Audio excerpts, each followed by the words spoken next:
Welcome to the Albemarle County Assistant Chief Education Program. This is the introduction section for that program. The purpose of this program is to provide the education needed for election-related skills and knowledge that an assistant chief needs to have to work in a polling place in Albemarle County. Some capabilities the prospective assistant chief needs to come up with on their own: willingness to lead, organizational ability, communication skills, and personnel management skills. Completing this education program does not guarantee a spot as an assistant chief, but it is a good start. This presentation describes the Assistant Chief Education Program, the process for becoming an assistant chief, and the fundamental leadership concepts that are necessary to be an assistant chief or a chief. The presentation, therefore, has three parts: an overview of the Assistant Chief Education Program, the Assistant Chief selection process, and the notion of leadership in a polling place.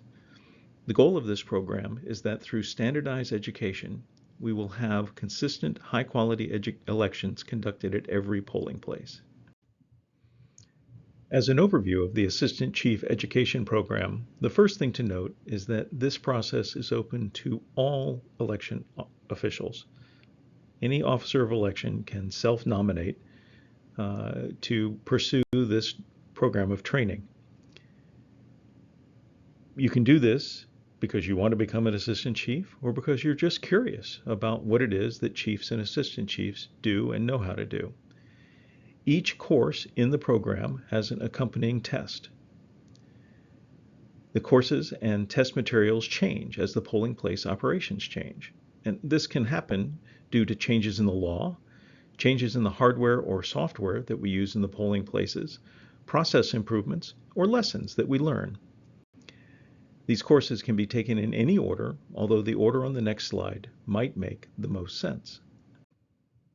From the curriculum outline, you can see that the whole program is broken into 4 groups: overview, pre-election, election day, and post-election. So the overview section is what we're in now, and right now we're in section 1 of the overview: the introduction to the program, the goals, the process, leadership, and responsibility. The second course is called The Law, and that's about all things that have to do with election law as they pertain to officers of election. The second section is pre-election. Pre-election has 4 different courses in it. First off, there's the notion of every election being a project. So as you approach a new election, you've got a project to run. How do you get from the beginning of that project to the end of it? There's communication planning, communication being probably the most important skill that chiefs and assistant chiefs have. There's the team planning aspect, where you get together your team, make sure that they're properly educated, that they know what their setup and first assignments and rotation schedule are, and how they're going to close out the end of the day.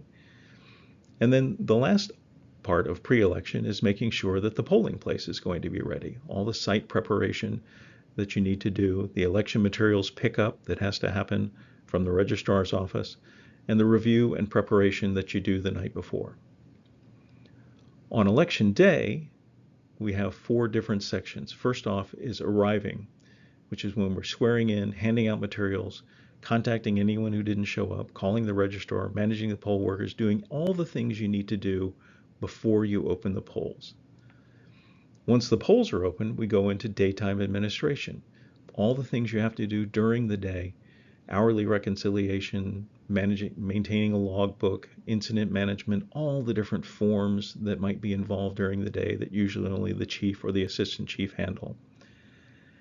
We've also got a section on emergency voting procedures, what to do when things go really badly wrong, even if it's only temporarily. And then the last part of election day is the closeout of the day. After 7 p.m., when you close out the polls, how you've assigned people into teams, calling in your results, completing the statements of results, stacking things into boxes and envelopes, and returning everything to the registrar. And the close for the program is post-election, because there are things that chiefs and assistant chiefs have to do after an election too. Key among these is being available to answer any questions for the registrar or the electoral board about things that happened in their precinct during that time, or if there are any documents that didn't get signed that need to be signed, getting those taken care of, evaluating the election officials and the assistant chiefs, participating in hot wash for general elections. Hot wash is the process where we take our lessons learned, and then what we might do to improve a site. After an election is a good time to reflect on whether your site is actually laid out and organized the way you want it to be. So let's ask the question, where do chiefs come from? The first thing is mostly chiefs come from assistant chiefs. Hence this program. We want to train assistant chiefs who are ready to be chiefs. And where do our assistant chiefs come from? Well, they come from officers of election. Well, where do the officers of election come from? Mostly those are folks who volunteered. The Code of Virginia envisions that these volunteers will, to a greater or lesser extent, be drawn from the two major parties, in equal numbers if possible. Technically, they use the term practicable. At each step along the way, the appointment as an officer of election, an assistant chief, or a chief is made by the electoral board. In Albemarle County, we have designed a new assistant chief process. And in this process, any officer of election, an EO, may select themselves for the assistant chief process. EOs may be nudged by their chief or assistant chiefs or the elections manager to consider themselves for the process, but that is not required. The process begins with the courses in this assistant chief education program. Complete each course and the test for each course. Submit an application to be an assistant chief and include with your application a recommendation from a chief, hopefully yours, and your test results. Once that's all done, the electoral board, with input from the registrar and the elections manager, selects officers of election to be assistant chiefs. And the factors that will be considered in this process are going to include your performance as an officer of election, the application you put in, the recommendation from the chief, the current demand that we have for new assistant chiefs, and the party the candidate represents. The code says that we need to have chiefs and assistant chiefs of different parties in each polling place. This provides a parity between the parties in the administration of the polling place. Once you put in your application to be an assistant chief, there are three possible outcomes from the process. First is the candidate is accepted and you're nominated as an assistant chief and assigned to a precinct. Or you've put in an application that is acceptable. It's good enough, but we don't actually have any place where you're needed at this time, and your application is retained for future consideration. Or your application is not acceptable. If for some reason your application is not acceptable, that might be because your test scores, your experience, etc., this information will be relayed back to you so that you'll be able to adjust the next time you put in to be an assistant chief. We're going to move on from the assistant chief selection process to the whole notion of precinct leadership. Our precinct leaders are the chiefs and assistant chiefs who work for that precinct. Each individual who wants to stand forward to be an assistant chief needs to consider whether or not they're going to be prepared one day to be a chief. Needless to say, on the first day you raise your hand to be an assistant chief, you are not ready to be a chief. But if you don't think you'll ever be ready to be a chief, then you should consider whether this is really something you want to do. Applying to be an assistant chief means that you have considered this and you're willing to step up as the time comes. Now, in the normal course of things, an assistant chief will work a number of elections as assistant chief, probably in more than one precinct before the opportunity to be a chief is presented to them. However, in an emergency, and that emergency could happen on the morning of the election or during election day, the chief may become unavailable, leaving the assistant chief in charge. Therefore, each candidate should consider whether they would be willing to take this responsibility before they embark on the path. Now, it is no one's plan to give an assistant chief responsibility that they can't handle. So we're not trying to set up people as assistant chiefs to immediately become chiefs if they're not ready for the job. The goal with this education is to make sure that each candidate has the knowledge they need to do the job of an assistant chief, and in a pinch, to step up and be the chief. From assignments as an assistant chief, the candidates will get the experience they need to do the job. In many ways, the chief of a precinct is analogous to being the captain of a ship.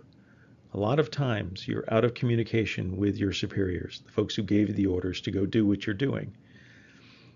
In these cases, you're personally responsible for and control of what happens within your command. A chief or an assistant chief projects confidence to their fellow officers of election and to the voters, even when their confident response to a problem is, "I don't know the answer. I will call the registrar's office." This air of confidence keeps things calm. Chiefs and assistants need it because they will encounter situations that they don't know how to handle. The captain, or the chief, inspires confidence in others by demonstrating confidence. Many people do not have any formal training in leadership. If you go look at Amazon, you'll find more than 80,000 books where the word leadership turns up in the title. Some of those books are probably good reads, but that level of detail is way beyond our goals. We're going to offer a very simple model for leadership called the 4 E's that you might consider as you embark upon the program to be an assistant chief. And something to be aware of is that leadership is very different when practiced with new personnel than it is when it's practiced with experienced personnel who want to get the job done. If you've got someone who's new to a job, they need direct, hands-on information about how to do their job. An experienced person chafes if you give them too much hands-on micromanagement. So consider the difference of what the situation is as you practice your leadership skills. Leadership in a foxhole means one thing, in an operating room it means something else, in an office it's still something else. The situation that you're in is vital to understand. Each person has a style of leadership that suits them. Some are more effective than others, and some leaders adjust their style of leadership to suit the situation they're in.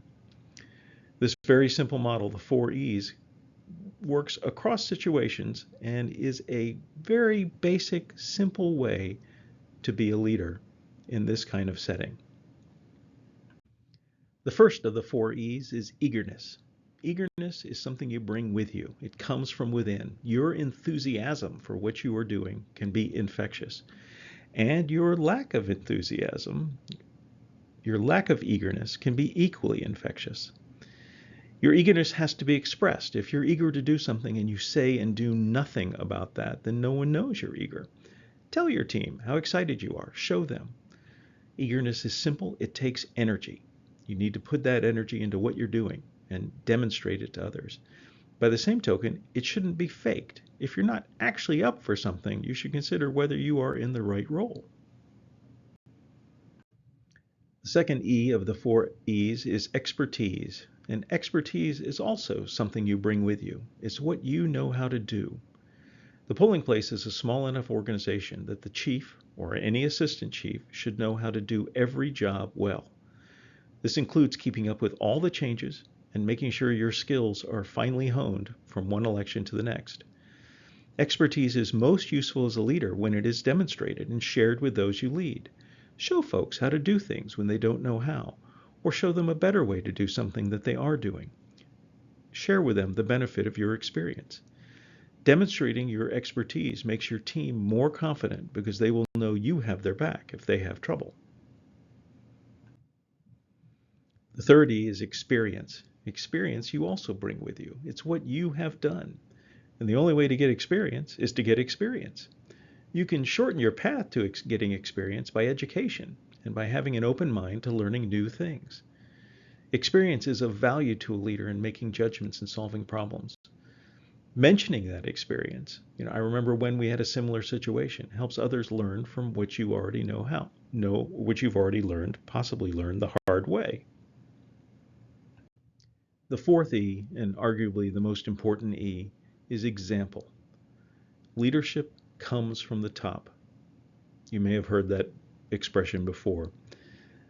But the point of view, the attitude, the approach that a leader takes makes a tremendous impact on any organization.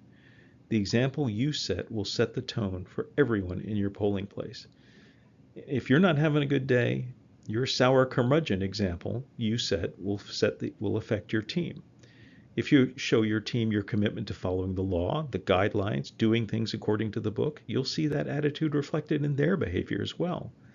If you treat every voter with courtesy and dignity, you show your team what is expected of them. As you act, so will they. Setting a good example is critical to being a good leader. You will set the standard for your polling place. We promised you 4 E's for leadership, but that didn't include another vital skill, and that's listening. Leading is not about giving orders. Far more important than speaking is listening. Listening to your team and listening to the voters. If you don't listen, you can't know what's really going on. And if you don't know what's going on, you can't know what someone needs or wants from you. This doesn't mean you should put fresh batteries in your hearing aid. It means you should take the time to focus on people who need or want your attention. And when you listen, you should practice active listening. Active listening is your way of letting the person that you're listening to know that you're listening to them. So don't look away from them doing something else. Don't make notes at the same time while you're listening to them. Look at them. Nod in acknowledgement as you understand their points. Say back to them what you heard and what you're going to do. Ask questions when you don't follow what they're telling you. These are some of the active listening skills. Really effective leaders are very effective listeners. Each module in this education program will have an afterword as its last slide. This is where we try to sum up some of the important points that were made. The first important point here is that you decide if you want to be on the assistant chief path, and that it is very different to be an assistant chief or a chief as opposed to being an officer of election. You're accepting responsibility for how things act throughout your precinct, not just the job that you do. And you should carefully consider whether you're willing to take on this leadership role before you take the time to go through this program. We want you to, but we also want you to understand what it means to be an assistant chief or a chief. This additional responsibility comes with the reward of doing an important job that only a few officers of election will ever do. Do not hesitate to ask questions of your chief or assistant or the registrar's office or an electoral board member if you need help deciding to move ahead. We'd all be happy to encourage you, to give you pointers, to give you the suggestions you need to make the most of your journey. See you in the next course.